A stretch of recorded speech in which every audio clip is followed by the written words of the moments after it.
Olá, eu sou a Ana e o vídeo que eu trago hoje é uma sugestão de leitura para Deuses Americanos, a graphic novel.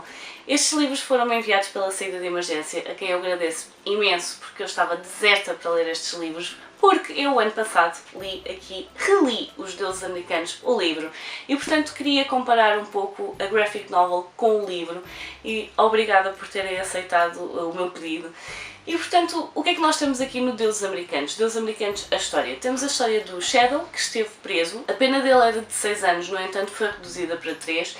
E mais ou menos 2 dias antes de ele sair, ele acabou por saber que ia sair mais cedo, porque a mulher dele tinha morrido e portanto ele ia sair mais cedo para poder ir ao funeral. O que é que acontece? Acontece que na viagem para casa para poder ir ao funeral da mulher dele, ele acaba por ter bastantes obstáculos, aviões que não fazem a viagem, depois tendo de apanhar um carro e depois, pronto, no meio destas viagens ele acaba por conhecer o Wednesday, é um senhor que está num avião e que dá a entender que já sabia que ele ia apanhar aquele avião, o que é muito estranho tendo em conta que ele nem sequer sabia que ia perder o anterior e que obrigatoriamente ia ter de apanhar aquele.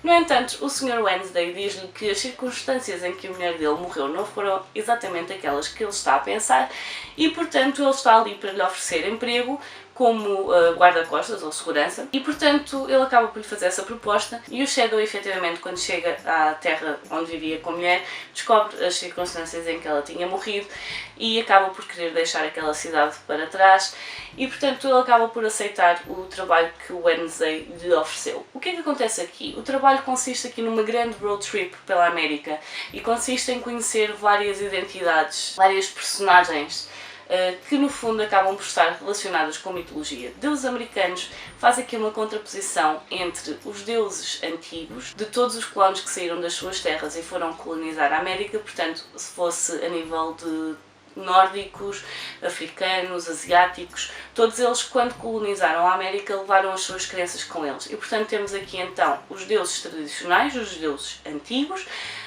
em quem a maior parte das pessoas neste momento não acredita, e portanto eles não têm, quem acredite não tem alimento, por assim dizer. E portanto do outro lado temos então os deuses novos, que são aqueles deuses que nós neste momento temos e que muitas vezes nem nos apercebemos, e portanto acho que vai ser muito giro para quem ler este livro, esta história, descobrir quem são os deuses novos e pensarem, oh meu Deus, isto faz tanto sentido. Aqui a questão é, esta história já foi escrita em 2000, se não me engano, 2000, 2001, mas as coisas não mudaram assim tanto a nível dos deuses que nos são apresentados nestes livros.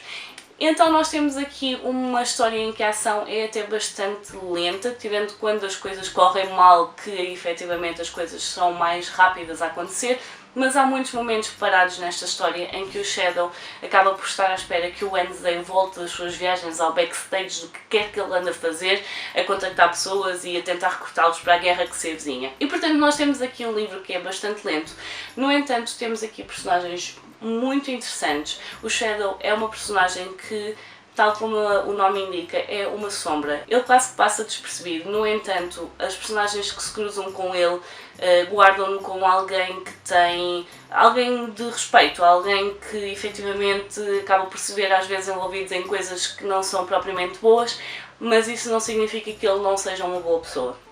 Ou não significa que seja má pessoa.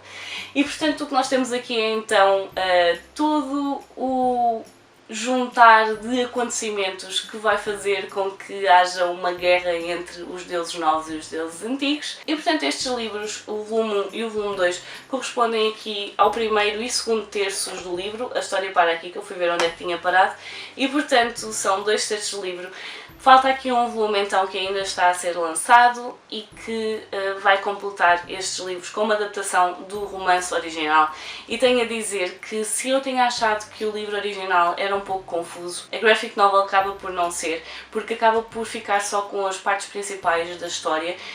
Tudo o que deixa de fora não é essencial, todas as coisas que estão aqui são extremamente pertinentes para a história e não vão perder nada se efetivamente, por exemplo, não quiserem ler este livro. Se quiserem ler apenas a graphic novel, não vão perder nada da história, acreditem. No entanto, se quiserem fazer uma contraposição entre os dois, estão à vontade, acho que sim, fazem muito bem. Estes livros eu vou aconselhar a quem gosta de Neil Gaiman, a quem não conhece Neil Gaiman, a quem gosta de mitologia e queira ver de que forma é que o Neil Gaiman usou essa mitologia aqui. E portanto tem aqui muito por onde remoer. Há muitos dos deuses que eu, enquanto estava a ler o livro, pensava, ok, esta descrição, isto lembra-me a alguém. E então eu chegava aos deuses pela descrição que o Neil Gaiman fazia deles. Aqui já não será tanto por aí, porque tem a parte gráfica para vos apoiar e então é muito fácil às vezes identificar alguns dos deuses. É muito giro. Eu pessoalmente gosto de mitologia e portanto para mim é um exercício bem engraçado tentar identificar os deuses.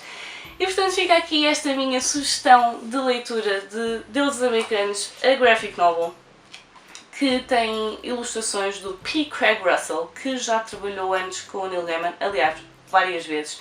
Seja Sandman, Coraline, penso que também está adaptado por ele para graphic novel, Graveyard Book também, portanto tem aqui arte muito interessante e depois aqui a mudança de capítulos também é muito gira porque a arte é de outra pessoa e sinceramente é a pessoa que faz as capas e é fenomenal. Portanto tem aqui o primeiro volume que é o Sombras, tem o segundo volume que é o M. Ansel, que são os dois nomes pelos quais a nossa personagem principal se dá. E portanto é uma excelente sugestão para quem se quiser iniciar com Neil Gaiman, acho que pode e deve ir procurar estes livros, porque é efetivamente uma história muito, muito interessante, muito inteligente e faz aqui um apanhado das mitologias e de várias coisas extremamente pertinentes nos dias de hoje que vocês se calhar nem sequer imaginam que estão aqui. Portanto fica aqui a minha sugestão de leitura. Se já leram o livro, deixem nos comentários o que é que acharam dele, se houve alguma coisa que não tivessem gostado particularmente. Eu pessoalmente gostei, acho que está uma boa adaptação.